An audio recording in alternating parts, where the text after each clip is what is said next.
हाय, मैं हूँ आपका एसके और आज हम बात करने वाले हैं बहुत ही इम्पोर्टेंट टॉपिक विषय पे, जो कि है Gujarat refinery previous year question paper for production. ठीक है, जिन्होंने 3 साल डिप्लोमा या फिर 3 ईयर बीएससी और 1 ईयर एक्सपीरियंस किया है या आपने डिप्लोमा के बाद अप्रेंटिसशिप किया है केमिकल इंजीनियरिंग में, जिसमें आप प्रोडक्शन डिपार्टमेंट में अप्लाई करेंगे वेरियस डिपार्टमेंट में और वेरियस रिफाइनरी में। उनके लिए मैं ये क्वेश्चन बता रहा हूँ, आपको समझ में आएगा कि प्रीवियस ईयर 2023 में गुजरात रिफाइनरी में किस टाइप का क्वेश्चन पूछा गया था। यह क्वेश्चन मेमोरी बेस है। ठीक है, मतलब लोगों ने बैठ के जो भी है एक दूसरे से बात किया, क्या क्या क्वेश्चन पूछे हैं, तो कोई क्वेश्चन आगे पीछे हो सकता है। आगे पीछे कहने का मतलब ये हुआ कि कोई क्वेश्चन पूरा ना हो या फिर हो सकता है कोई क्वेश्चन छूटा हो काफ़ी सारे। यहाँ पर भी काफ़ी सारे क्वेश्चन को टच किया गया है जो आपको देखने को मिलेंगे, और हो सकता है कुछ नए क्वेश्चन का आंसर भी देंगे और मैं समझाऊंगा भी, ज़्यादा मिलेगा नहीं। चलो हम स्टार्ट करते हैं। तो पहला क्वेश्चन है फुल फॉर्म ऑफ SHU। इसका फुल फॉर्म होता है selective hydrogenation unit. Okay, full form of SRU sulphur recovery unit. Hydrocracker is a process, जैसे इसमें आधा ही लिखा हुआ है, आंसर दे दिया गया। हाइड्रोक्रेकर है किस टाइप का प्रोसेस करता है, वो हाई प्रेशर हाई टेम्परेचर पे करता है। ओके, फिर है क्रूड ऑयल स्टोरेज। जो यहाँ पर ही देखिए, आपको क्वेश्चन में 4 ऑप्शन आते हैं, लेकिन यहाँ पर आंसर दिया हुआ है, क्वेश्चन पूरा नहीं, लेकिन आपको आइडिया लग जाएगा कि क्वेश्चन क्या था, आंसर क्या होगा। ओके, तो क्रूड ऑयल स्टोरेज जो होता है वो फ्लोटिंग लूप टैंक में होता है। डिफरेंट डिफरेंट टैंक होते हैं, हम आपको बाद में बताएंगे। Okay, what is cavitation. तो ये बताया कैविटेशन क्या है। तो इसमें ये लिखा है कि suction pressure minus vapour pressure होता है, तो उसको बोलते हैं कैविटेशन, ये होगा। फिर है 6 में आते हैं liquid level increases in vessel. ये तो क्या होता है, अगर वेसल में लिक्विड लेवल का इंक्रीज करेगा तो कैविटेशन घटता है। इनलेट एयर फर्नेस होता है वो थ्रू एयर रजिस्टर के थ्रू होता है। ठीक है, हो सकता है क्वेश्चन ना समझ में आए, लेकिन ये समझिए कि इनलेट एयर फर्नेस होता है थ्रू एयर रजिस्टर के थ्रू होता है। ठीक है, गियर पंप यूज फॉर किसके लिए होता है, हाई विस्कोसिटी के लिए किया जाता है। How much second in A one day, तो मैंने लिख दिया कैलकुलेट, ऐसे 84,000 ऐसे कुछ होते हैं समथिंग। ठीक है, 84,000 डे, एक दिन में कितने सेकंड होते हैं उसकी बात कर रहा है। फिर चेक वाल प्रोवाइडेड इन्हें कहाँ प्रोवाइड किया जाता है, वो डिस्चार्ज लाइन में किया जाता है।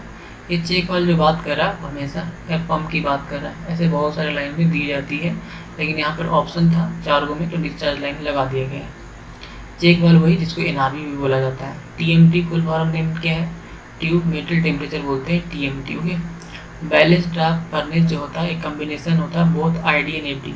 यहाँ पर थोड़ा गलत थी, ID मतलब इंडिविजुअल ड्राफ्ट, FD मतलब पोस्ट ड्राफ्ट। ओके, फिर APH bypass provided in A furnace. APH bypass ये लगता है क्वेश्चन आधा ही है, पूरा नहीं किया गया। Okay, APH bypass provided in A furnace. Affinity law of pump, देखिए यहाँ पर आंसर नहीं दिया गया, मैं बता दूँ, अगर आप गूगल पर सर्च कीजिए तो अच्छे से मिल जाता है। एफिनिटी लॉ क्या है ना, इसमें आपने पढ़ा नंबर ऑफ साइकिल और discharge diameter power. Number of cycle जो एन होता है और डी में रिलेशन देता है, डिस्चार्ज में एन जो हाइड्रो एच के साथ रिलेशन देता है और पी के साथ देता है। जो नंबर ऑफ साइकिल पी के साथ रिलेशन देता है पावर के साथ, और हमारा कैपेसिटी के साथ देता है और डायमीटर के साथ, तो ये एफिनिटी लॉ से ही आता है, तो आप सब पढ़ लीजिएगा वहाँ पर। ठीक है, एयर फ्लो इन नेचर, यहाँ पर नेचर लिखा हुआ, नेचुरल ड्राफ्ट फर्नेस वो होता है नेगेटिव प्रेशर की वजह से। Air flow in natural draft furnace due to negative pressure. HDP produce in which type of reactor, वो है CHDR।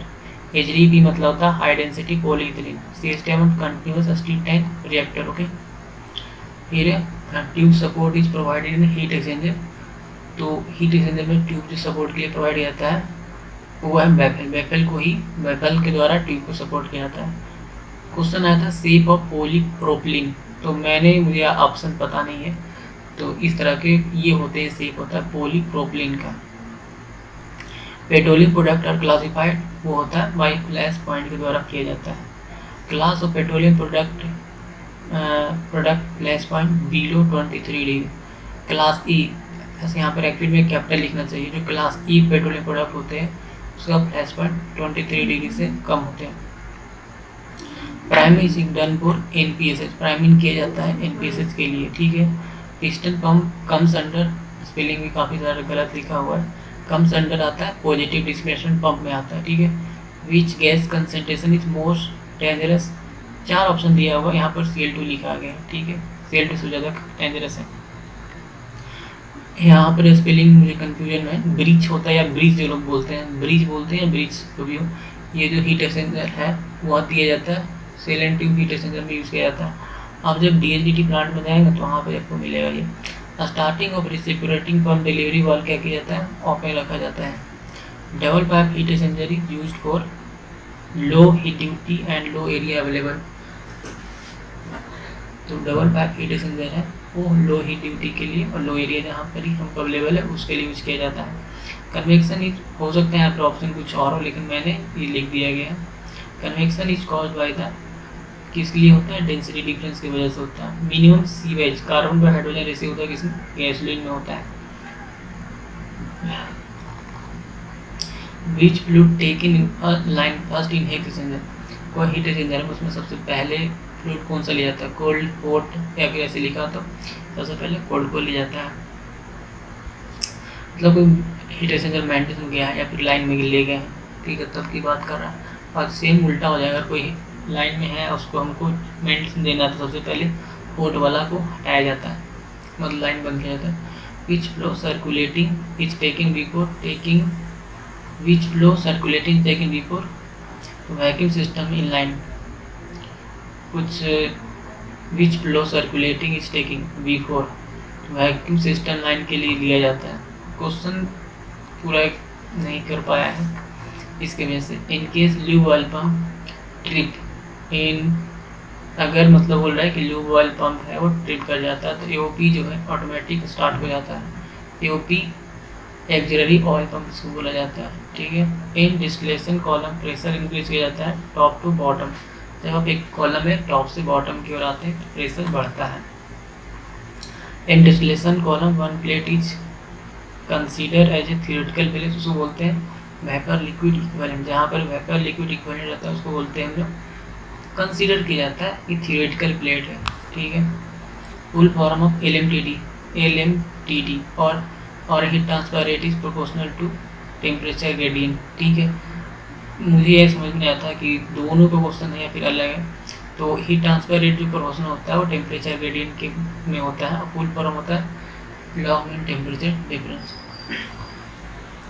Y catalyst pre wetting is required, जब हम कैटलिस्ट रिएक्टर में डालते हैं तो उसको वेट किया जाता है, क्यों, तो उसी के लिए लिखा जाता है कि wetting ensure that all of the catalyst particles are evenly coated with hydrocarbon, इसलिए कि इवन मतलब समान रूप से हाइड्रोकार्बन से कोट हो चुका है जो कि डिस्ट्रीब्यूशन में अच्छा हो, ठीक है। And one sulphiding step begin, if possible half flow rate should be utilised. आगे बता दिया है कि भाई आपको बस इतने बताना है कि कैटलिस्ट क्यों वेटिंग क्यों किया जाता है, इसलिए क्योंकि हाइड्रोकार्बन से इवनली, ठीक है, ये डिस्ट्रीब्यूशन में आसान होता है। अगर वेट नहीं रहेगा हाइड्रोकार्बन से तो सल्फाइडिंग होगा तो सही से नहीं हो पाएगा, ठीक है। और आगे पढ़ देता है, if possible high flow rate should be utilised to improve liquid distribution and help less catalyst find from wet that are generated during the loading. फिर blanketing is provided by nitrogen, आपने देखा होगा ब्लैंकेटिंग मतलब समझा रहा हूँ, आपने कभी इंडस्ट्री में हम देखा होगा कि कोई हीट एक्सचेंजर लिखा हुआ तो उसमें लिखा हुआ प्रेशराइज बाई N2 ऐसे लिखा होता है, तो ब्लैंकेटिंग ही किया रहता है कि ताकि अंदर जो भी है उसका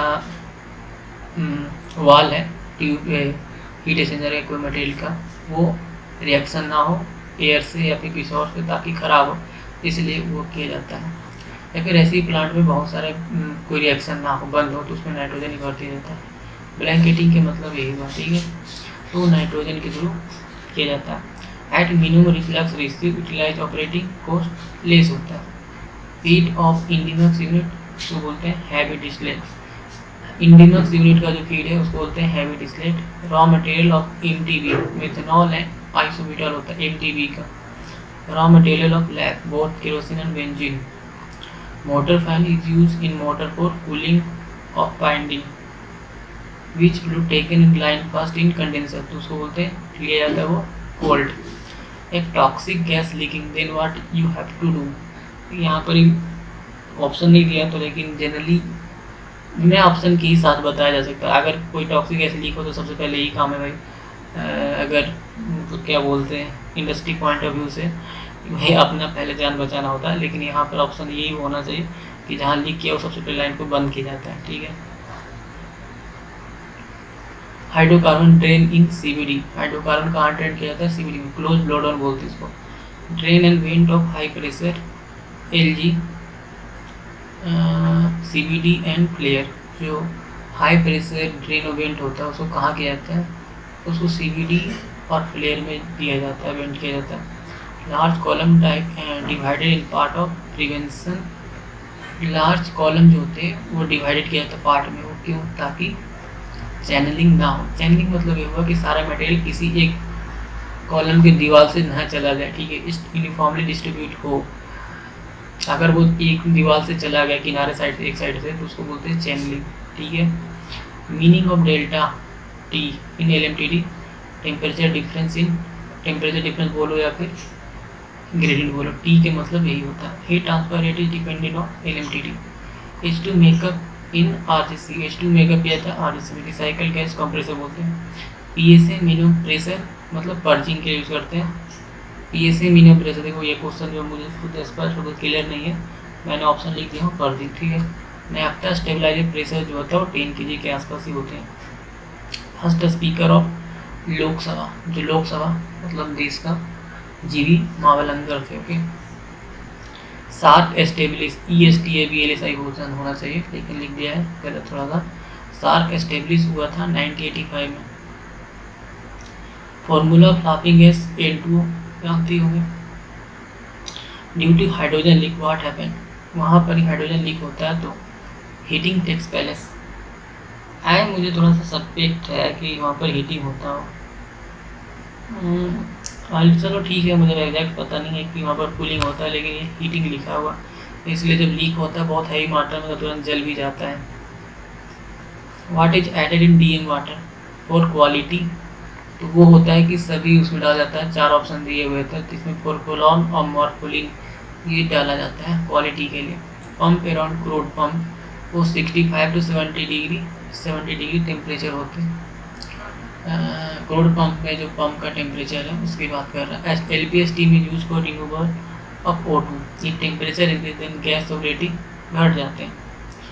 हीट ऑफ आइसोम्यूनिटीज लाइट नैफ्था होता है। कैटलिस्ट यूजिंग पॉलीप्रोपिलीन, उसको बोलते हैं जिगलर नाटा यूज किया जाता है। अनडिजायरेबल इन कैटालिटिक रिफॉर्मिंग हाइड्रोक्रेकिंग, कैटालिटिक रिफॉर्मिंग में हाइड्रोक्रेकिंग अनडिजायरेबल। यहाँ पे क्वेश्चन थोड़ा सा वेग है, मतलब अस्पष्ट है, तो आंसर शायद 4 ऑप्शन तो मैं अच्छे से जवाब दे पाता, लेकिन यहाँ पर हाइड्रोक्रेकिंग लिखा तो आप रहने दीजिए। RSH added in LPG for, क्यों? लीक डिटेक्शन के लिए। RSH मतलब ही होता है मरकैप्टन, एसेज जो है ना वो मरकैप्टन का ग्रुप है। अगर यही रहता आर की जगह रहता मिथाइल, तो मिथाइल मरकैप्टन हो जाता, तो ये यूज किया जाता है। लेकिन हम लोग यूज करते हैं इथाइल मरकैप्टन यूज किया जाता है लीक डिटेक्शन के लिए। ब्लैक बॉडी ऑब्जर्विटी 1 होता है। माउंट एटना वो इटली में। Capital of south Korea Seoul में। हेड ऑफ योजना आयोग PM होते हैं। रेडिएशन डायरेक्टली क्वेश्चन होता है T⁴। UDAN is related to local aviation. Heat transfer in future by convection and furnace, sorry future लिख दिया गया है, गलत है। हीट ट्रांसफर इन फर्नेस जो होता है वो कन्वेंशन के थ्रू होता है, कन्वेंशन और रेडिएशन दोनों होता है। हीट ट्रांसफर इन फर्नेस, फर्नेस में ये चीज़ होती है। Furnace breach temperature measure below arc. एक क्वेश्चन है, एक फल विक्रेता के पास कुछ सेब है, वह 40% बेच देता है, फिर उसके पास 420 सेब बचे होते तो उसके पास कुल कितने सेब होते हैं? आंसर 700 लिखा हुआ है, आप अपने हिसाब से बना लेते हैं। 1 पाल जो 66 सेब के पेड़ है, 88 केले के पेड़ और 110 आम के पेड़ समान पंक्तियों में है, ठीक है, लगाना चाहता है। साथ ही वह पेड़ के अलग अलग पंक्तियाँ बनाना चाहता है। तो इस तरह से कुछ क्वेश्चन थे इम्पोर्टेंट। आई होप आपको कुछ काफ़ी सारे आइडिया मिला हो किस टाइप के क्वेश्चन पूछे गए। लेकिन मैं फिर भी बता रहा हूँ, आप इन क्वेश्चनों पे भरोसा नहीं कीजिए, क्योंकि क्वेश्चन का पैटर्न चेंज होते रहते हैं। हाँ, बस एक पार्ट ये मिलेगा कि आप कोई चीज़ के लिए बहुत ज़्यादा आप बकाया हो, तो बहुत भारी पूछेगा, बहुत आसान पूछेगा, तो एक थोड़ा सा रफ आइडिया मिलेगा कि हाँ, इस तरह के क्वेश्चन पूछे जाते हैं। कहने का मतलब ये है कि बेसिक क्वेश्चन याद रखें, बहुत कभी कभी बेसिक क्वेश्चन पूछे गए थे। प्लांट रिलेटेड क्वेश्चन पढ़ें, अच्छे से पढ़ें। रिफाइनरी में क्या होता है, क्योंकि पिछले साल का पैटर्न है, काफ़ी सारे प्लांट से पूछे हैं, बहुत भारी भारी नहीं है। मैथ रीजनिंग जो होते हैं वो पढ़ा जाए। तो ठीक है, फिर हम लोग मिलते हैं नेक्स्ट वीडियो में। Thank you.